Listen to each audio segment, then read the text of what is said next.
Hola amigos, le habla nuevamente el licenciado Octavio Capó. Vamos a hablar hoy de una enmienda que hubo a la ley protectora de los derechos de los menores en el proceso de adjudicación de custodia. Esta ley es la 223 de 2011 y mediante la ley número 70 del 2020, ahora el 19 de julio, se hizo esa enmienda interesantísima para integrar el asunto de la enajenación parental.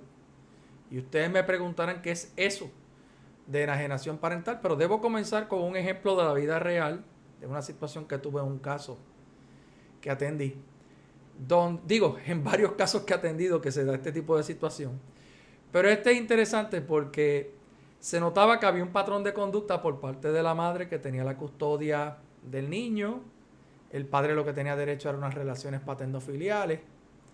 Pero entonces cada vez que el papá iba a buscar a su hijo, la mamá le decía, no, ahora no puede porque está estudiando, ahora no puede porque está durmiendo. Pero mira, es que me toca hoy llevármelo. No, pues ven a buscarlo mañana por la mañana. Entonces mañana cuando iba a buscarlo, la mamá le decía, ya se fue y lo llevé allá a las prácticas del deporte, de soccer. Y va a estar todo el día allá, vete allá a las prácticas de soccer, está todo el día con él allá y entonces lo busca. Eh, Otro de los ejemplos era que cuando a él le correspondían las vacaciones, pues ya ella se había antojado de hacer una reservación en un hotel para pasar las vacaciones con su esposo y con el niño, hijo del padre, ¿verdad? Que no custodio, para entonces evitar que el menor se relacionara con su padre. Al fin y al cabo, el menor empezó a alejarse de su papá, no quería hablar con él, el niño estaba apagado, como decimos, cuando se relacionaba con su papá, no importa que su papá le buscara, tratara de buscarle la vuelta, ¿verdad? Entablar esa confianza, etcétera. Pero el punto llegó a complicarse aún más cuando ya entonces el niño no quería coger el teléfono del papá cada vez que lo llamaba y estaba supuestamente cansado, ocupado, cuando la realidad que no era así. Pues en un momento dado se trajo eso, ¿verdad?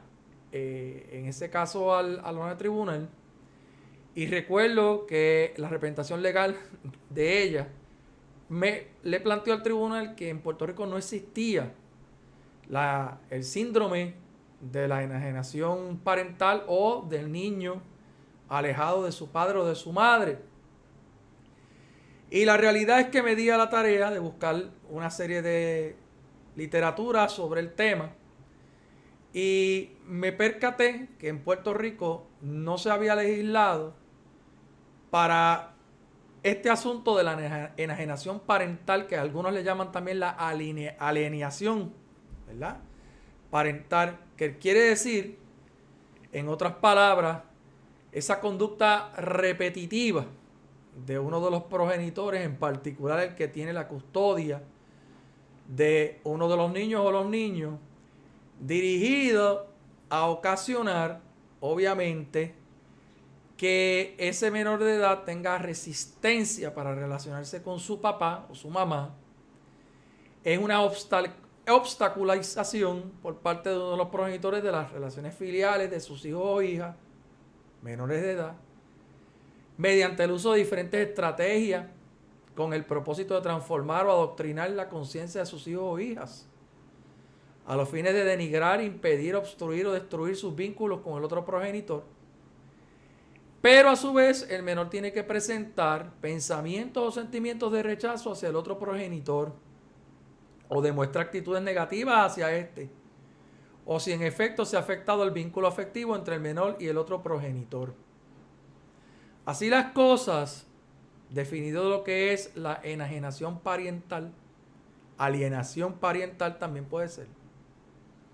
De ahora en adelante, cada vez que los tribunales se le plantee por alguna de las partes que hay controversias entre los progenitores en cuanto al asunto de la custodia, el tribunal tiene que referir el caso a la unidad social de relaciones de familia del tribunal, o podría también referir a un psicólogo, un psiquiatra o algún experto en conducta, ¿verdad?, de los menores, para que realicen una evaluación y rindan un informe con recomendaciones al tribunal en cuanto al asunto de la custodia, pero en particular para determinar, entre otros aspectos, si hay o no presencia de estos signos o características de la enajenación parental.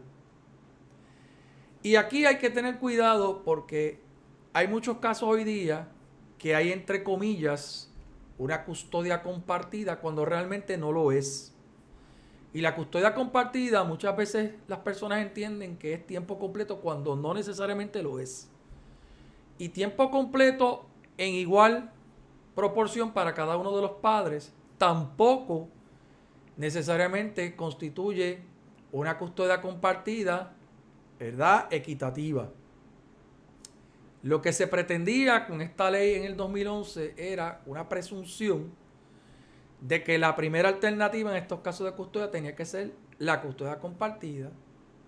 Pero luego nos fuimos dando cuenta sobre la marcha, en los diferentes casos que hemos tenido, que muchos trabajadores sociales de los tribunales decían, se recomienda la custodia compartida, pero cuando usted leía cuál era la alegada custodia compartida, pues era un fin de semana con el papá, toda la semana con la mamá y estos días aquello y lo otro. Y cuando venías a ver no había una equidad en tiempo igual entre ambos progenitores, que es el verdadero propósito de la custodia compartida. Así las cosas, había que estar impugnando esos informes sociales o las recomendaciones del trabajador social, ir a unas vistas en el tribunal y el tribunal entonces resolver si procedía o no, y el que no estuviera de acuerdo pues tenía que estar apelando al tribunal de apelaciones, etc. Ya aprendí con el tiempo y con toda la serie de casos que uno ha tenido en toda esta práctica legal, de que muchas veces, como el trabajador social se le considera un perito, pues el tribunal normalmente, en esa capacidad pericial que tiene el perito, pues descansa mucho su criterio a la hora de decidir en estos trabajadores sociales. Así que me he dado cuenta que muchas veces es bien importante que la parte que impugna el informe contrate un perito, ya sea un trabajador social, un psicólogo, que trabaje con la conducta de los niños, un psiquiatra, para que luego de evaluar, ¿verdad?, todos los aspectos de ese menor de edad, pueda sentarse allí en el tribunal a declarar con autoridad, con conocimiento y poder convencer al honorable tribunal de que la postura correcta es la que usted está planteando a favor de su cliente. Eso no garantiza, ¿verdad?, que vaya a suceder, pero ya usted va llenando un récord con esa información pericial, todo ese cúmulo de experiencia de ese perito, y ya puede haber entonces una inclinación de la balanza de no meramente dejarnos llevar por lo que dice un trabajador social del tribunal. El trabajador social del tribunal, pues como cualquier ser humano, tiene sus preferencias, tiene quizás sus prejuicios, y normalmente a veces esos prejuicios o esas preconcepciones que tiene de ideas, etcétera, son las que influyen en sus recomendaciones. Ahora bien, para eso está el trabajo, ¿verdad?, de cuando se impugna ese informe social, sostener que está equivocado y por qué está equivocado. ¿Y quién mejor para ello que probablemente la propia prueba documental? Puede ser mensaje de texto, puede ser video, puede ser grabaciones, puede ser una serie de documentos que demuestren que la parte que ostenta la custodia está incurriendo en este patrón de conducta de enajenación parental, y eso en detrimento de la salud emocional de ese niño. Yo recomiendo que ante alegaciones de que, por otro lado, no se están permitiendo las comunicaciones, pues que usted lleve un registro de todas las veces que su hijo o sus hijos están conversando con el padre o madre que no tiene la custodia, y se lleve un récord de ello hoy día con los mensajes de texto, etcétera, el WhatsApp, el FaceTime, el Zoom, lo que sea, todo eso pues es un récord de que eso se está o no se está dando, fíjate, por los dos lados. Ahora bien, el tribunal, esta ley, ¿verdad?, número 70 de 2020, establece una serie de criterios para detectar si realmente hay o no ese patrón de conducta de enajenación parental. Y entre ellos se encuentra, por ejemplo, rehusar, pasar las llamadas telefónicas o intentar dirigir el contenido de tales llamadas a los hijos. Organizar actividades con los hijos durante el periodo que el otro progenitor debe normalmente relacionarse con su hijo. Obstaculizar las reuniones entre ellos. Interceptar cartas, mensajes o paquetes enviados a los hijos. Desvalorizar e insultar al otro progenitor delante de los hijos. Rehusar informar al otro progenitor a propósito de las actividades en las cuales están implicados los hijos, tales como las funciones escolares, familiares, sociales, deportes, etcétera, o de cualquier otro tipo. Hablar de manera descortés del nuevo cónyuge o pareja de esa persona, del otro progenitor. Impedir al otro progenitor el ejercer sus derechos de visita. Tomar decisiones importantes que no sean de emergencia sin consultarlas previamente a ese otro padre o madre. Cambiar o intentar cambiar los apellidos o los nombres. Impedir al otro progenitor el acceso a los expedientes escolares y médicos de los niños. Irse de vacaciones sin los hijos y dejarlos con otra persona, aunque el otro progenitor tenga el tiempo y esté disponible para cuidarlos y atenderlos. Desprestigiar la ropa o regalos que le hace ese progenitor. Y aquí tengo que hacer una anécdota. Tuve un caso donde se le enviaba ropa continuamente a esos niños, zapatos, etcétera. ¿Y qué hacían con la misma?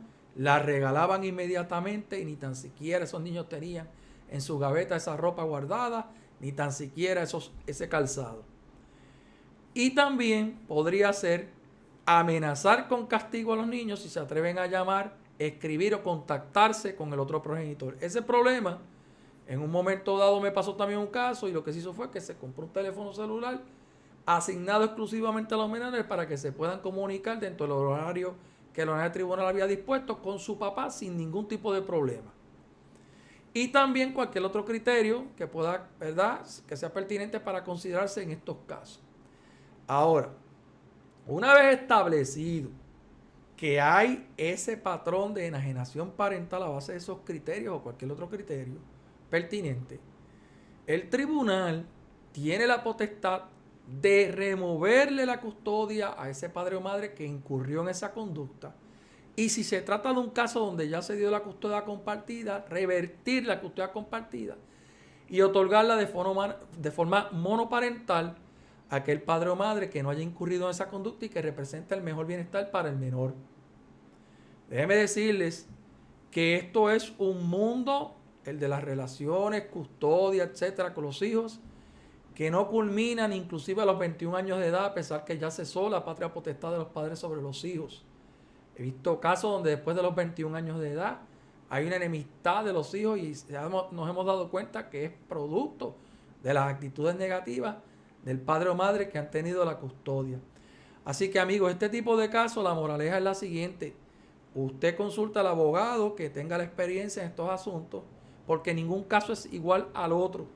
Por consiguiente, luego de estudiado el mismo, evaluado la totalidad del expediente, es muy recomendable probablemente esa asistencia o asesoría del abogado y sobre todo quizás la contratación de un perito en este campo de la conducta de los niños.